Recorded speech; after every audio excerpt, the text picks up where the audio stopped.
Meus cumprimentos a todos e a todas. Hoje vamos fazer um pequeno vídeo sobre o trabalho humano, capítulo 6 da doutrina social da Igreja. Nesse capítulo, a Igreja fala, através do documento, primeiramente dos aspectos bíblicos do trabalho.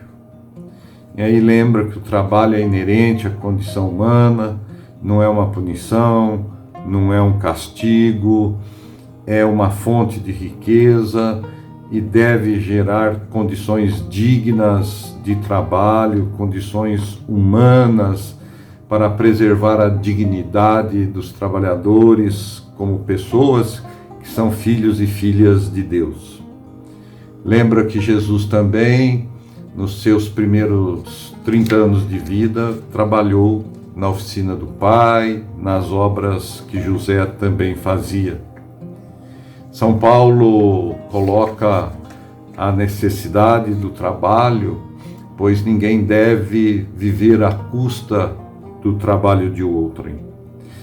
Mas a Igreja, através de uma encíclica chamada Rerum Novarum, em latim, das coisas novas, porque tratava das coisas que estavam acontecendo no mundo na época.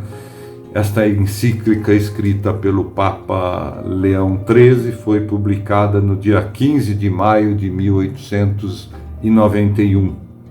Período de fortes transformações sociais, transformações no mundo do trabalho, o capitalismo ganhando força, a ideologia comunista se espalhando, e a Igreja preocupada com a eventual conflagração entre trabalhadores e capitalistas.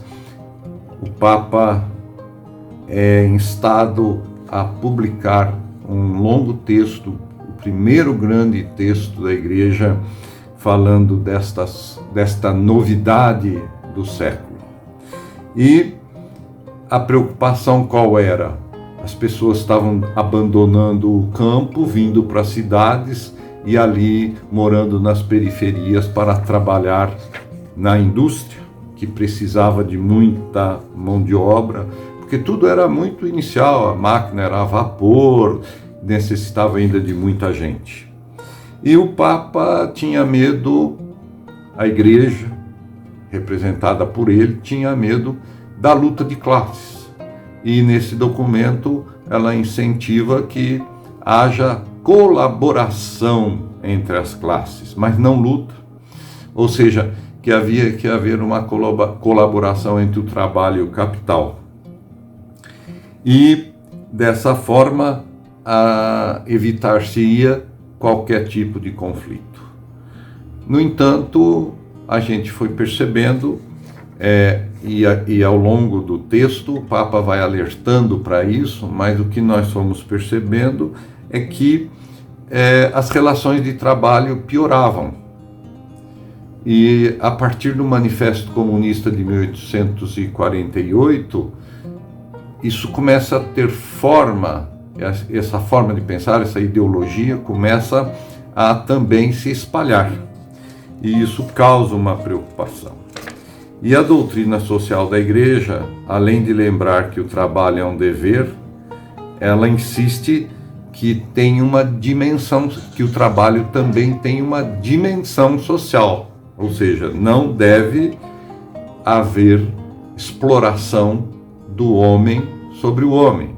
O capital não deve predominar sobre o trabalho. Predominar no sentido, em qual sentido? De ditar todas as regras, de fazer tudo como quer, sem se preocupar com o trabalhador, sem se preocupar com as coisas do ser humano, e só valorizando o que é material. Esse documento, ou vários documentos que compõem a doutrina social da Igreja, têm enfrentado as relações entre trabalho e capital, salientando que o trabalho deve ser prioritário em relação ao capital. Entre o capital e o trabalho deve haver uma complementariedade e não uma subordinação. Porque essa subordinação vai levar à exploração. E a exploração vai levar à conflagração, vai levar àquilo, à briga entre capital e trabalho, à luta de classes de uma forma pragmática, de uma forma prática, com as greves, com a quebra das máquinas, etc.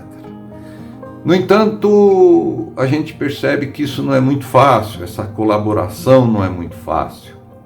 A avalanche da tecnologia que vem acontecendo ao longo do tempo vai mostrando que cada vez mais a tecnologia substitui mão de obra. E a tecnologia substituindo mão de obra faz com que os salários sejam reduzidos. Falta emprego, as máquinas fazendo quase todo o trabalho humano, faz com que sobre muita gente no mercado de trabalho, e isso vai levando a situação angustiante para muitos trabalhadores. O capital sobrepuja o trabalho nesse aspecto, e esse é um desafio que a igreja, os seus documentos e nós todos, a sociedade, deve ter. Nós devemos ficar atentos com relação a isso, porque a cada dia que passa nós vemos como o capital tem subterfúgios para aumentar a sua exploração, ou utilizando-se do desregramento, da falta das regras que regulam o capital e o trabalho, a quebra dos direitos trabalhistas, a forma de remuneração, o não registro, as complicações evitando e dificultando as aposentadorias, etc., vão fazendo com que cada vez mais o capital prevaleça sobre a mão de obra.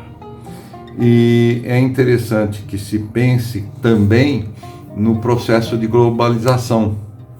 Se num lugar, num certo espaço do mundo, num certo país, o custo da mão de obra aumenta, as empresas vão para outro lugar onde a mão de obra é abundante.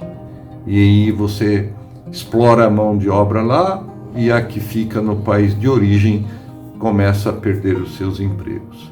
Devemos ficar atentos a isso, a igreja deve ficar atenta a isso, e a nossa missão hoje é exatamente de fazer com que não haja cada vez mais a exploração do homem pelo capital. Muito obrigado, espero que tenha sido razoável essa pequena explicação.